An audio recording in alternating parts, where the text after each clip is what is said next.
Hello, this is Mike, and welcome to Urban Legends and Mythology. This episode is the start of something different, so for the rest of the season, we're going to be doing things completely unscripted and mostly drunk. So in this, I won't really be referring to notes or bullet points or a script or anything. I'm just going to keep it loose and we're just going to go wherever the subject matter takes us. I plan on also doing this for my 4th of July episode and every episode up until the season finale, which is quickly coming. Which, to be honest, I can't believe I'm almost at the end of season 4. That is insane to me. I never thought this would make it past 10 episodes, but I digress. So in this episode, I'm finally taking a deep dive into aliens. I'm going to riff on that subject. And I'm going to touch on a lot of different things throughout this episode. Now, some of them do garner their own episode, and those are slated for the future, but I guess this is kind of an overall introduction into it. So I think before I really dive into a lot of the urban legends and conspiracies around aliens, I'm going to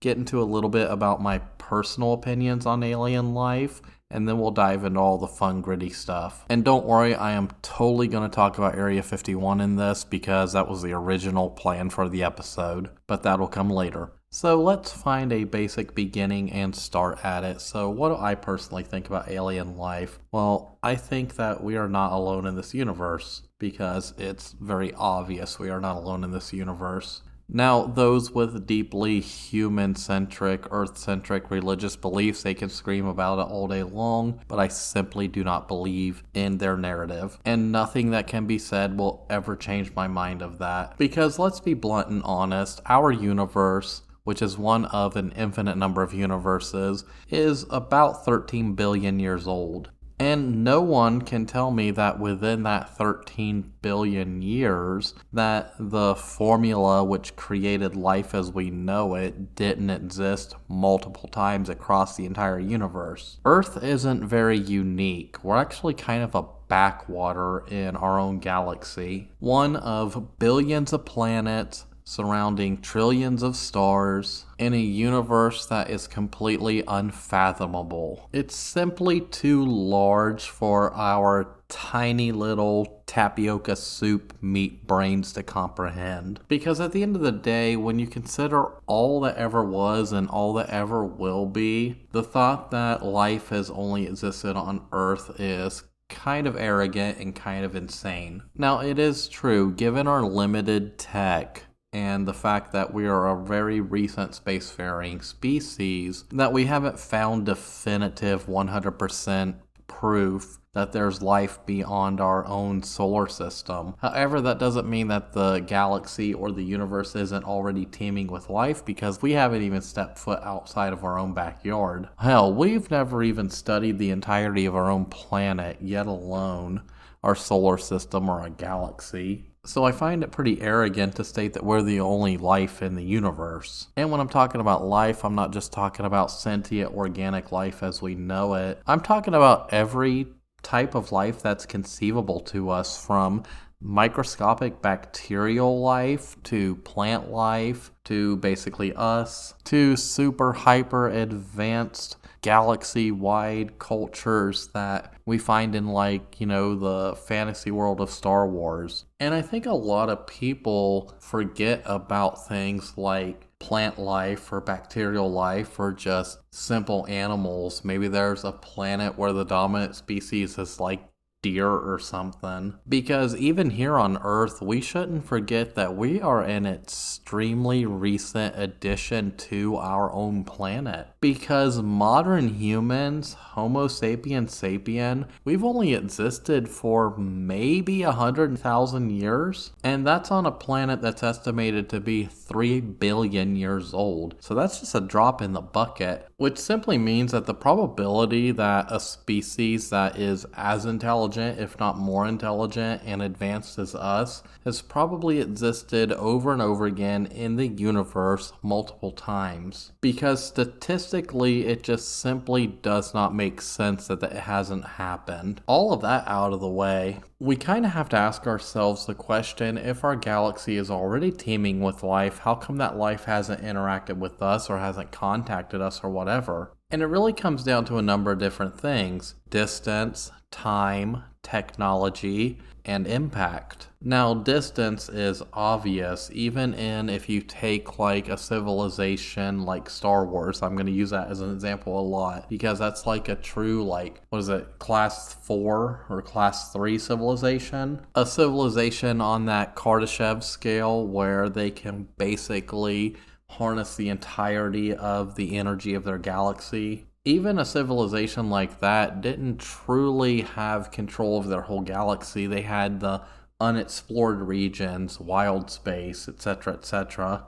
And I guarantee in that wild space, in those unexplored regions, there were hundreds of planets that were uncontacted by the Republic or the Empire. They were just living their lives, and hell, some of them could have had an Earth-like current-day existence, completely oblivious to what was going on in their own galaxy. And that could be like us. There could be some federation of planets or republic of planets or empire of planets out there within our own galaxy that we are completely clueless of, simply due to distance, and we might just be an unexplored region of the galaxy to those empires or republics or whatever. It's not outside the realm of possibility, especially given our limited and very recent capabilities. And that brings us to time. Time is another factor as well, because over the course of 13 billion years, entire civilizations could have risen to our point and far beyond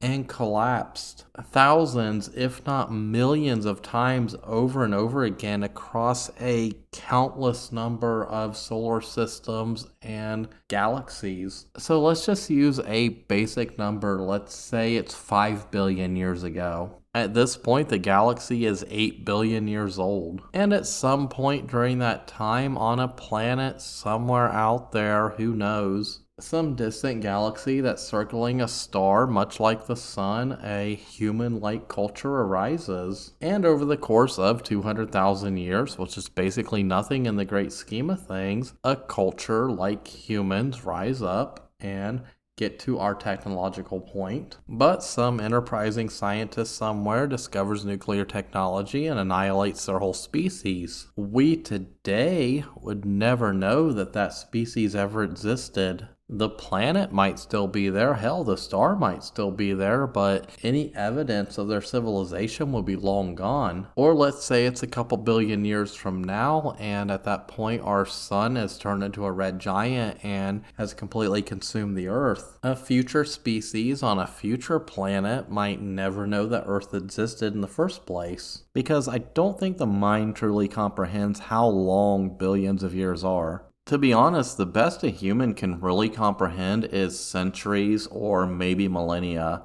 Once you get beyond that, it's a little incomprehensible because we don't really understand deep time. And that's mostly just due to the fact that, rough estimate, most humans only live to be about roughly 70, 75 years old on average. So our concept of time is just shaped by our lifetime here on Earth. So concepts like deep time are a little hard to comprehend for us. Now, technology is pretty self-explanatory. We simply don't have the technology to really go to other worlds, go to other stars, or even really detect life on other planets. We are still in the literal infant phases of that tech. Now, theoretically, given enough time and resources to develop that tech, yeah, we would eventually get there. But it's infinitesimal right now. Now, that being said, a lot of the stuff around aliens is, well, they have the technology to reach us or interact with us. A species that's been around and developing for, let's say, 1 billion years would probably have that tech. But that brings us to the other point, and that's simply impact. Now, imagine the impact it would have on the everyday human if just a bunch of flying saucers came down and a bunch of aliens came out, and it completely challenged and reworked our whole idea of how our universe operates. An event like that would go very drastically wrong very quickly, because at the end of the day, humans are arrogant and stupid. I mean, have you ever met like a right-wing evangelical Christian nationalist? Could you imagine if that happened in front of them? Their whole worldview would fly out the window. I could see somebody like that reacting extremely violently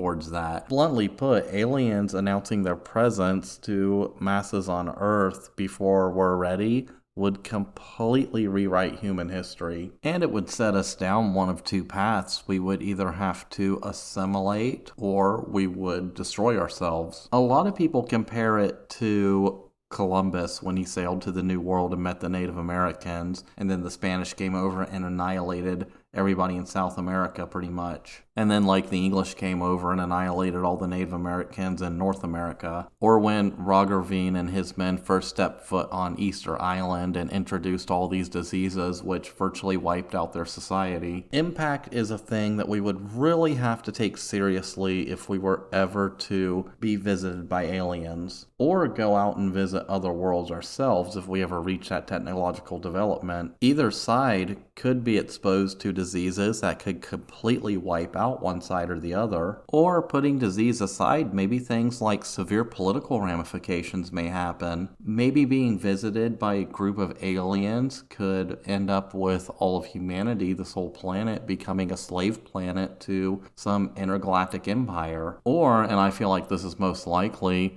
the aliens would come down and they wouldn't think twice about us. They would see human civilization in the same way that humans would see an anthill. You know, maybe they want to stop by Earth because, I don't know, we have a ton of water and they might want to use that water in their propulsion systems or something. So we're like an intergalactic gas station to them, let's say. They might completely ignore the humans living on the land because who cares? You know, the same way we would like plow over an anthill in a field in order to plant crops. I think the primary reason why alien civilizations haven't contacted us is because they're just basically oblivious to us, the same way we are oblivious to anthills. There might be some aliens out there who are anthropological minded and might find us interesting in the same way that a scientist would find like a flock of birds interesting or something. But overall, they probably just don't care. But I kind of been rambling about my own personal beliefs on aliens for about 10 minutes now. Let's deep dive into some more fun stuff, some more specific stuff. Let's start off with, I don't know, Area 51.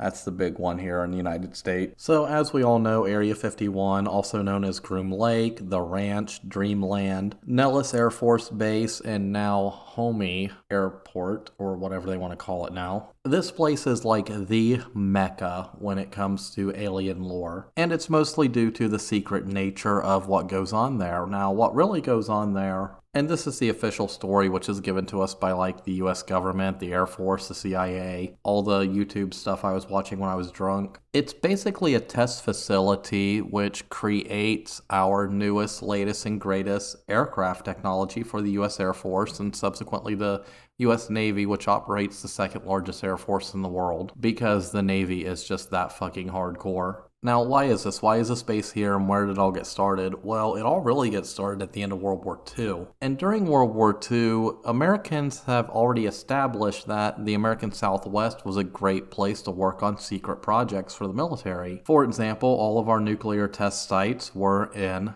the American Southwest. It's just this huge, barren, empty landscape that nobody really occupies. I mean, it wasn't until the 1950s and 1960s when places like Las Vegas and Albuquerque would reach populations of over 1 million. And when I say vast, these are enormous areas. I mean, White Sands is out there. I think that's in New Mexico. That's where they were testing like the Redstone rocket and stuff and all that V2 rocket technology that was captured after World War II. And hell, we still use White Sands today. Every time there's an eclipse, they fire off rockets from White Sands to go like up into the upper atmosphere to basically do research projects. But what really attracts people to it is the vastness and remoteness of these places. That's why the US government literally owns most of the land area in these places. But I'm getting a little off topic. Let's get back to Area 51. So what it is it's basically a testing facility in the middle of the Nevada Test and Training Range. It all literally starts in 1942 as an expansion of Edwards Air Force Base. It was originally called the Indian Springs Air Force and Auxiliary Field. And it was basically these military guys who were tasked with, hey, can you go out to these salt flats, these dried up lake beds, and find a good place where we can expand and create these like auxiliary runways and stuff for training and military testing of aircraft. And these military dudes were like, okay, so they get to the area around Groom Lake and they realize that it's like perfect for that. Which is why 4 of the 7 runways there are basically to this day still dirt tracks, because the ground is just perfect. They didn't even have to improve or modify the ground.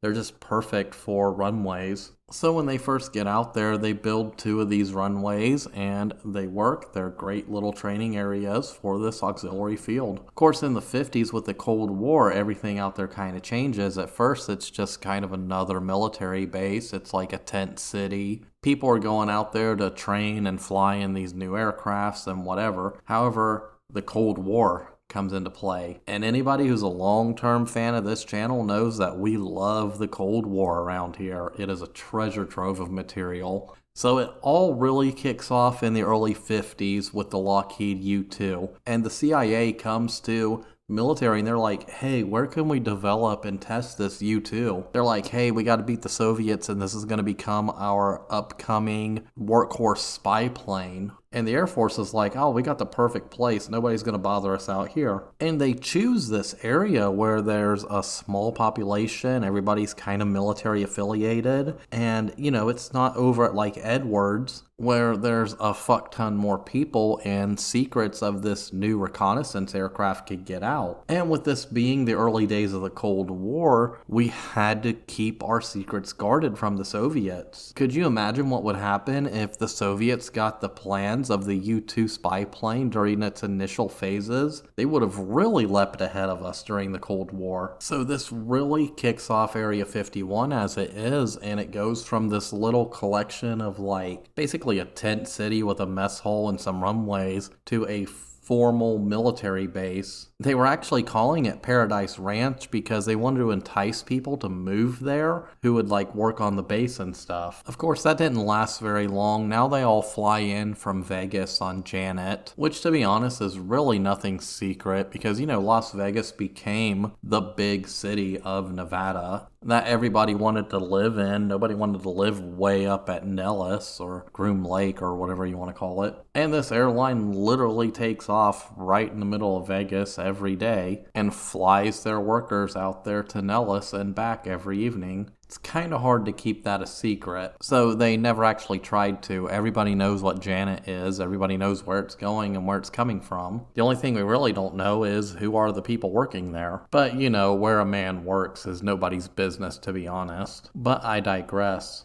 So the U-2 project really turns Area 51 into this so-called secret Air Force facility. Even though it's never once in its history been designated as secret, it's pretty obvious it's there, and the government makes no attempts to hide it. However, what goes on there has always stayed in that realm of mystery because all of their projects are top secret projects for the U.S. Air Force. And going back to the Cold War, because, you know, it's my favorite point in history, in the 60s, we were actually reverse engineering captured Soviet MiG-21s. And this was a huge thing that was going on there at the time. So, like, we would get, like, these Middle Eastern states where the Soviets were selling their weapons and aircraft to. Because, you know, it's that Soviet sphere of influence. They wanted some influence in the Middle East. That's why they spent 10 years trying to take Afghanistan, the unconquerable nation. You can say or think whatever you want about that nation, but those fuckers can fight. They've fought off Alexander the Great, the British,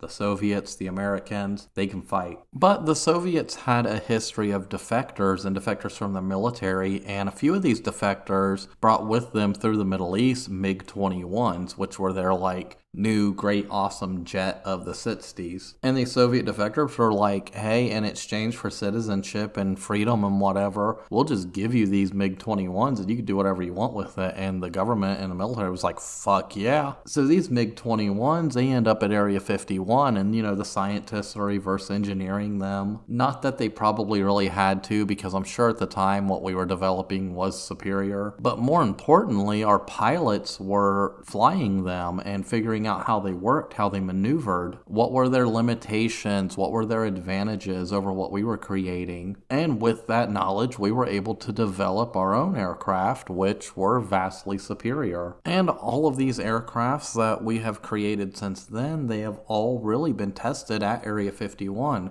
They got to get the kinks out. They got to find out if it's viable or if it's just going to be a dud. So the Lockheed D-21, it was tested at Area 51. And I think they spent a countless amount of time trying to work out the kinks in that aircraft. After that, we go on to develop the F-117, the B-2 bomber, and stealth technology. And to be honest, possibly every modern aircraft we have in our Air Force and Navy have probably been tested at Area 51, as well as some aircraft that were probably duds that we never heard about. And that totally gives rise to UFO spottings, because if you're out there in the middle of the desert and you start seeing these lights and these aircrafts doing these crazy maneuvers, yeah, that's totally going to be aliens. But let's be honest, we're not here to talk about how amazing our Air Force is. We're here to talk about the aliens. Because everything we see and hear from the Air Force, that's all happening above grounds. Everybody can see it. Everybody knows what's going on. There's a world of information out there if you want to dive into it. Rabbit holes are abundant.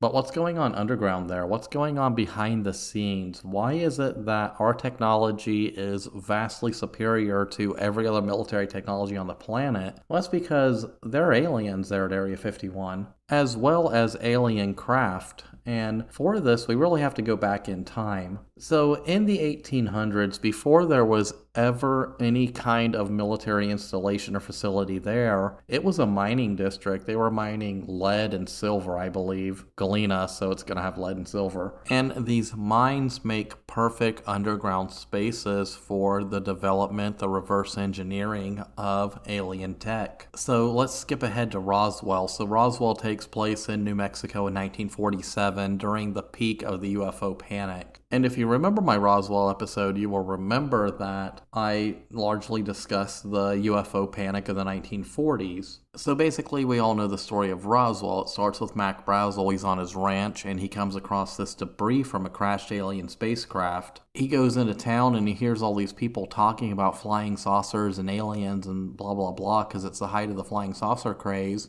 And he goes to the sheriff and says, "Hey, I found this material that crashed on my ranch. Do you want to come take a look at it? It might be related to this flying saucer craze that's going around." So the sheriff gets a hold of the military, and the military close off the area. They're picking through the debris, and they realize there's a big alien spacecraft there with 2 or 3 aliens inside of it. Now, we don't really know what these aliens were doing here. They could have been space tourists checking out the zoo that is our planet. They could have been stopping by to top off their fuel. They could have been like the equivalent of anthropologists. We don't know, but we do know that one of the aliens, at least one of the aliens, survives the crash. But what we do know is all this stuff and these aliens are transferred to Wright-Patterson Air Force Base right here in Ohio. However, Wright-Patterson is pretty much right in the middle of Dayton, Ohio, which is a major city, so they have to keep this hush-hush. And how do you keep it hush-hush in the middle of a major city? Well, you gotta move this stuff. But it takes some time and a few years, and they eventually realize, hey, we got this base out in Nevada that, we're working on a spy plane on. This is gonna be the perfect place to, reverse engineer and house this alien tech and these aliens. We can't have this alien getting out and running around downtown Dayton, Ohio. It's like, what are they going to do? Like, move to Hubert Heights and, become accountants or something? It's like, no. So they take them to this facility out in the desert. And ever since then, these aliens have been working with the United States Air Force in order to help create some of the most hardcore aircrafts that we're allowed to have. And I say we are allowed to have because the aliens aren't going to allow us to have too many secrets too fast, because we are a very primitive species compared to them. So they essentially tell us that, hey, we have to figure it out ourselves. They're not just going to give us the answers because we're such a primitive and dangerous and violent species. I mean, you don't just give a redneck the launch codes to the nuclear arsenal and a guidebook on how to build nukes. We essentially had to reach some kind of deal with them. Hey, yes, we'll allow you access to this technology. You can develop it at your own pace, but we're not going to give you the tools to basically unalive all of humanity, or even worse, damage this planet. And these aren't the only aliens to live on Earth. It's widely believed that there are aliens that live under our oceans, and that's kind of why the deepest part of our oceans have always been kind of off limits. It's not due to our limited technology or our inability to study all of Earth's oceans. It's due to the aliens that are living down there. There are also alien bases that are believed to be in places like Alaska. I know Mount Shasta is a very popular possible alien base. There are supposed to be alien bases in Antarctica. And there are all various theories and hypotheses as to why these exist. But that does roll back into my initial hypothesis, is that they exist because they can, because they don't really think about us. And they're using the Earth as some kind of purpose. Maybe it's a good laboratory to conduct tests, or maybe they're using it for resource extraction. Which brings us back to that old legend of the Anunnaki. Now, I've discussed the Anunnaki in my previous episode when I ranted about the pyramids, and anybody who heard that episode knows how I feel about that hypothesis. And I kind of discussed it in somewhat of a snide manner, but it is a very hot topic in alien lore and a lot of lore in human history, so I have to touch on it again. And to be honest, the Anunnaki, that word comes from ancient Sumer. In ancient Sumer, they were like these godlike beings who came down to Earth and guided humanity into, I guess, modern civilization. They were supposed to be these divine, godlike, or angelic figures, and figures like this do exist across most cultures. Most cultures have a myth or a theory or whatever you want to call it of godlike beings coming down from the heavens to impart wisdom on primitive humans. Usually themes in this myth are things go wrong, there's a catastrophe, they have to wipe out humanity and start again. And that actually transitions into a lot of flood myths that we see around the world. And it's kind of strange how common that is from culture to culture, but it is a major thing, and I will discuss flood myths throughout human history in a future episode. But back to the Anunnaki. So the modern telling of the story states that they came from the planet Nibiru. Now, Nibiru is a planet that scientists believe is out there. However, it hasn't been found yet. It's supposed to have a very large orbit. Some say that its orbit is very eccentric and can be as long as 36,000 years. It's out in the Kuiper Belt, which is beyond Pluto, and it's quite possibly a very large gas giant, so I guess the Anunnaki are from one of the moons of the planet. But scientists have been looking for Planet X or Planet 9 or Nibiru for a couple of decades now, if not longer. I think ever since we demoted Pluto, we've just been craving another planet. So the story essentially goes that thousands of years ago on Nibiru, and this is even in the times before Atlantis, there was this hyper-advanced culture. They were a spacefaring culture. They were to the point where they actually were able to defeat another culture in an intergalactic war and use them as slaves. The average Anunnaki was very human-like. They stood between 10 and 15 feet tall, and they had a lifespan of thousands of years. However, something was very wrong with the planet of Nibiru, so this industrialized culture had basically poisoned their planet and their atmosphere to the point where they lived in this forever smog. Plant life was dying. You couldn't farm or raise crops. The world was just way too polluted to live on. And for an extremely long time, the top scientists on this planet would dedicate their whole lives to try to find a solution to this, I guess, rampant pollution problem. Because I guess things like green energy or just not polluting your whole planet wasn't an option. Not that green energy as we think of it today really does anything. It's mostly a scam, but I digress. So their top scientists realized that gold has this ability to basically clean air. It basically has to do with its electron structure. And to be honest, this is technically true. You can use gold to basically turn dirty air into clean air. But the problem with Nibiru is gold is one of the rarest elements on the planet, or moon, or whatever they're living on. I doubt it's a super Earth. So they make this discovery that they can basically clean up their planet by using gold. And instead of mining Kuiper Belt objects, which are literally right there, they decide that they're going to go all the way to Earth, which is the third planet from the star, on this super dangerous mission, and they're going to have that slave race that they conquered mine their gold for them.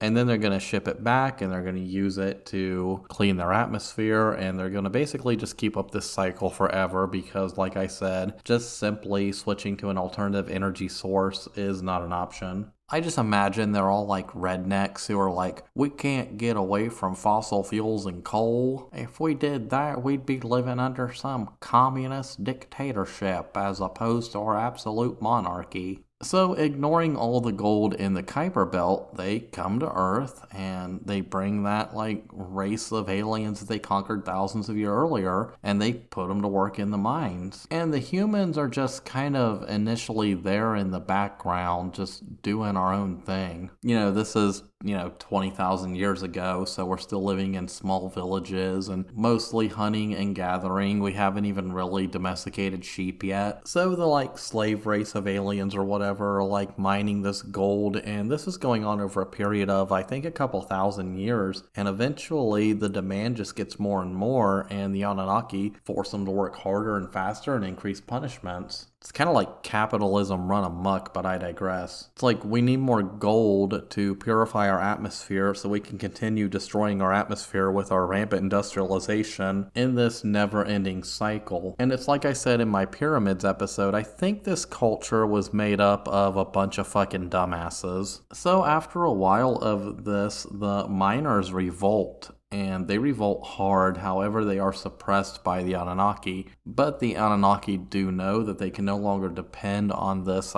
slave race that was mining all their gold for them. But they still need this gold, so they turn to humans. And up to this point, the humans are still kind of there in the background doing their own thing. But then the Anunnaki, they come to them and they're like, hey, we're going to give you the wisdom of the world and civilization and blah, blah, blah. But we need you to mine this material for us. And the humans are like, well, okay. And around the humans, the Anunnaki, they start developing the first civilizations, the first religions, and they start interbreeding with humans. And this interbreeding actually created a race of giants that we know in history as the Nephilim. This has also been seen with tales in biblical history of angels breeding with humans. It creates this same race of giants, so it's no surprise that it shows up in this story as well. And during this time of the Nephilim, they're trying to create this Anunnaki human hybrid type creature which becomes us. And they eventually do it through genetic engineering, which apparently gives us this cognitive ability to create civilization as we know it today. It takes us out of the Neolithic into, the computer age. However, their creation kind of backfires, and humans kind of, they're not content just working in mines all day mining gold for the Anunnaki. So they're like, fuck you, we're going to do our own thing. And then as the story goes, the planet Nibiru makes this once in, 36,000 year transit with Earth, and it causes the Great Flood and wipes out humanity, and you have the story of Noah and the Ark and blah, blah, blah. And that's kind of the modern story of the Anunnaki as we know it, and that gives rise to that myth or that idea of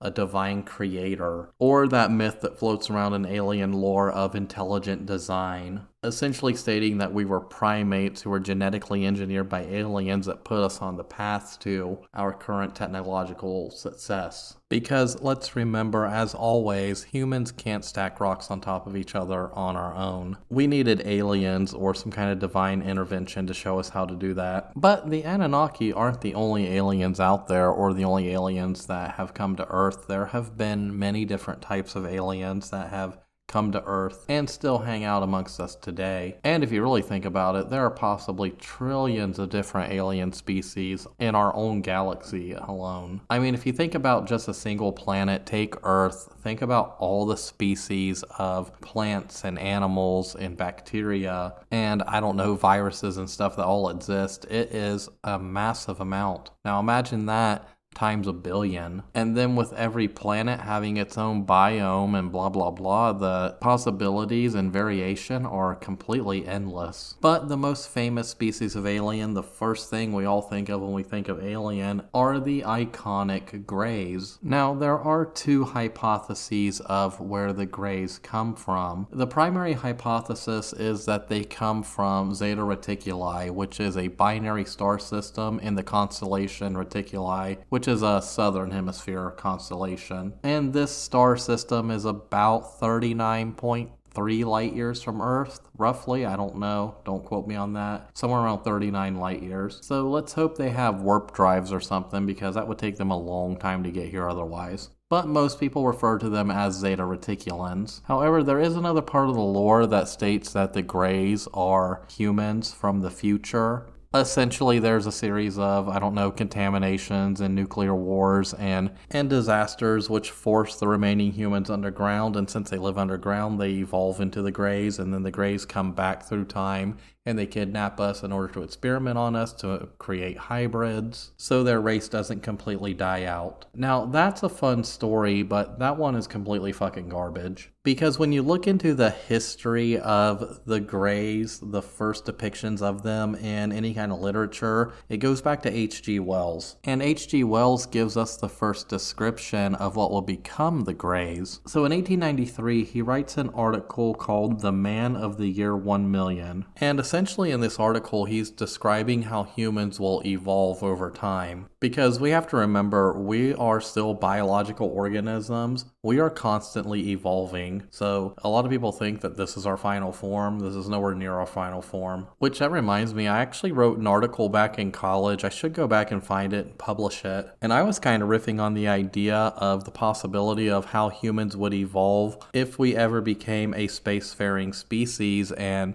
we're living our entire lives on like space stations. I won't get into all that, but maybe I'll find the article and publish it because that sounds fun. But back to Wells, in this article, he describes the future appearance of humans as having no mouths, noses, or hair with very large heads. Now, I don't believe he mentions big almond-shaped eyes. I don't know. I'd have to go back and read it. But it does bear a striking resemblance to the Greys as we know them today. They're very gracile. They have large heads, very small mouths, very small noses. Now they do have the large kind of almond eyes, and they seem to roughly be on average only about 3 to 4 feet tall. However, there are depictions of them being almost 7 feet tall. So they probably range in size much like humans do. And they tend to have this distinctive gray skin. However, that could be a suit. We don't really know. But most of the time, that's the general depiction, that stereotypical view whenever I say the word alien or gray. But the Greys show up again and again throughout the 20th century. For example, in 1917, Aleister Crowley, he mentions an encounter with a otherworld being that was basically described as a Grey. He actually drew a sketch of it, and I'm actually looking at a sketch of it right now, and it looks like a stereotypical Grey just with smaller eyes. But that's all I'm really going to say about Aleister Crowley's encounter with that Grey alien, because in Season 5 I have an Aleister Crowley episode coming up. The guy was completely unhinged and fascinating, so be sure to check out that episode when it launches. Now, in 1933, a Swedish guy named Gustav Sandringen, he too writes a fictional novel where basically the aliens or whatever in it are the stereotypical Greys. And this kind of lays the template for future films that would feature aliens that would basically be Greys. And that depiction would show up in comic books, TV shows, films, etc., throughout the ages. The Roswell aliens, the ones that were recovered from that crash flying saucer, they're believed to be Grey aliens. And the most famous case involving Grey aliens actually comes from 1961. Now that was the infamous Barney and Betty Hill abduction, also known as the Zeta Reticuli incident, and this incident really cements Greys and links them with the Zeta Reticuli star system. Now with this, I'm just going to hit the cliff notes because this abduction deserves its own episode. So on September 19th, 1961, Barney and Betty Hill, they were driving back home around 10:30 from a vacation in Niagara Falls. And Betty notices this light kind of under the moon, and she believes it might be a falling star or some comet or something like that. And they're driving along just kind of observing this weird light in the sky when they notice that it's in this very erratic pattern. So interested in this, they stop alongside the road in this little rest area. They let their dog out to walk. And Barney, he's observing this craft through binoculars. Now, at first, neither one of them thinks it's necessarily a flying saucer from Zeta Reticuli. They initially think it's a commercial airliner or something. But then he just instantly changes his mind because it looks like the craft is coming in his direction, and it was true. The craft was coming in their direction. So they get back in their car, they start driving again, and they notice that this craft is kind of following them. And then at some point, this craft just kind of is right there in front of the car. Now, Barney gets out of the car, and he has a pistol in his pocket, and he's still carrying his binoculars. And through his binoculars, he observed this craft that he described like a pancake shape. And in the windows of this craft, he observed somewhere between 8 and 11 figures. He could never really figure that out. He said they wore glossy black uniforms and black caps, and he had mentioned in subsequent interviews that they were not human. And the whole time this craft is in front of them, they notice that it is dead silent. There is no noise coming from anywhere. The very next thing they know, they're arriving home at about dawn. They had lost several hours of time, and they couldn't remember what happened to them or how they even got home. However, they knew that something strange, something otherworldly had happened to them, and being intelligent individuals, they actually took precautions once they got home. They left their luggage outside and immediately ran to the house and took long showers as part of like a decontamination type of ritual. During this event, their watches had stopped, and those watches were said to have never worked again. Barney's binocular strap was broken, his shoe was scuffed, and Betty's dress was actually torn slightly. And they're just sitting there in their house and they're trying to figure out what the hell just happened.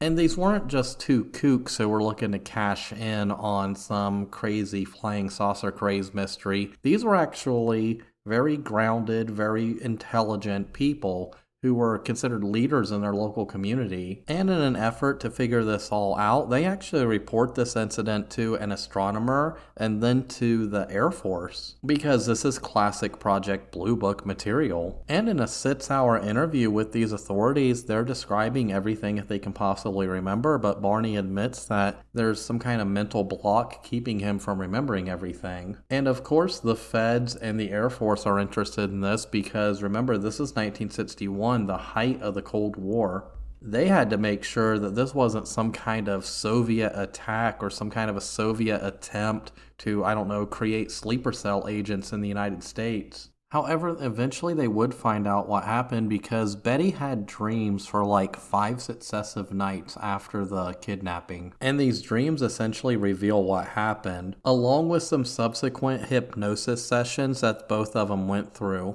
Now, these hypnosis sessions are controversial at best. The whole idea of hypnosis is controversial at best. However, it's kind of the same technique they were using in recovered memories or past life regression sessions. It's controversial, yes, but it is a good way to get around mental blocks that keep us from remembering things. But through this, they begin to remember the experience, and the experience was these figures, about 5 of them, surrounded their car and kind of marched them off into the woods. Now, Betty states that Barney was basically walking behind her in this trance or sleepwalk state. And these figures were about 5 feet 4 inches tall. They wore these blue uniforms with these like cadet style hats, and they had grayish skin. The next thing they know, they're being marched back to the car. They get in the car, and one of the guys says, "Okay, you're gonna sit here and wait for us to leave, and then you can head on home." And to this day, nobody really knows what happened to this couple on this road at night. Some people think that they just happened to come across this alien craft as it was performing maneuvers. Now, there's no accounts that they were ever taken aboard the ship or anything, but during that lost time, who knows what happened? Maybe they were. It does come up that they were communicating with these aliens, and they were actually shown a star map at one point. And it wasn't until I think the 1990s when that star map was found to match up with the Zeta Reticuli system. Now, other people think that it was something more earthly, that these two were attacked possibly by like racist rednecks or something, and the trauma from that experience left them with this mental block and in this haze. And this is due to the fact simply because they were an interracial couple in the 60s, and racist assholes just always tend to hassle anything they don't like. And further, other people believe that they stumbled upon some Air Force, military, whatever. Maybe there was an experimental aircraft and it was coming down and it blocked off the road. And the entities they encountered were soldiers, and since this was kind of the era where like MK Ultra and stuff was happening, these soldiers probably dosed them with some kind of like, I don't know, mind control drug or some amnesia tablet, and was basically like, well, this will make them forget everything they saw here. Myself, personally, I don't know. But in the coming years after this incident, the Greys would really take on a lot of prominence in alien lore and alien fiction. I don't remember the statistic exactly, but I think it's something like 75 or almost 75% of all reported alien sightings and meetings and abductions and stuff feature gray aliens. And that could be for a number of reasons. Maybe the star system Zeta Reticuli has a very Earth-like planet, and maybe they're stopping here in droves because it's a similar planet, and maybe they're coming here for resources or tourism, or who knows. Maybe we're an intergalactic gas station and we're just a stop on their way to somewhere else. However, if Greys are coming to Earth, it would make sense that they would encounter Earthlings mostly at night, because with those eyes, that style of eye they have, that suggests that they grew up on a planet that is probably low light. Maybe it has a sun that doesn't really emit the yellow light that ours does. Because big, wide, dark eyes like that would be used to trap as much light as possible in order for them to see. So if they were to come out during the daytime on our planet, they'd probably be blinded. But at the end of the day, we just don't know. That's just another hypothesis. It's possible that those aren't even their bodies. We're probably looking at like spacesuits, and those are their visors. Because hell, even some of the earliest American spacesuits were silver, and they essentially covered the whole body. And that's all there really is about Greys. And I could go on all day about all the different types of aliens that could possibly live out there. I mean, I didn't even touch on lizard people. However, there is a lizard people episode coming in season 5, so stick around for that one. And then if you just look at the fiction industry, just look at Star Wars or Star Trek, or hell, look at Alien or Predator or the Men in Black films. Because basically, when you have a universe as big as ours, hell, not even a universe, just a galaxy as big as ours, with countless planets and countless stars, you're going to get countless biomes and every kind of creature you can imagine living in those biomes. But let's hope that we never encounter any that completely annihilate us or threaten to annihilate us in exchange for, I don't know, like total submission to them. It'd be like a situation where it was like President Kang and you had to build a laser to fire at a planet you've never heard of. However, I did vote for Kodos, so you can't blame me. I wasn't going to throw my vote away on a third party, Ross Perot. Or worse, we could have threats of annihilation due to us having to recreate an episode of a popular 90s sitcom because they didn't get the transmission on Omicron Persei 8 that night. Camera 3? Camera 3. However, this is getting a little off the rails now. I think I'm going to end it here. Remember, if you do like the show and you happen to make it this far, give it 5 stars, like it, follow it, whatever you do. Follow it on the socials. I'm on Instagram primarily and Threads a lot, and a little bit on Facebook. As always, if you want to support the show monetarily, there's that link in the description of every episode. You can go there, kick me a few bucks. It really keeps the show alive. Or if you can't do any of that, just simply tell a friend that you're listening to a new podcast and maybe show them my links. Once again, this is Mike, and I will see you in the next episode.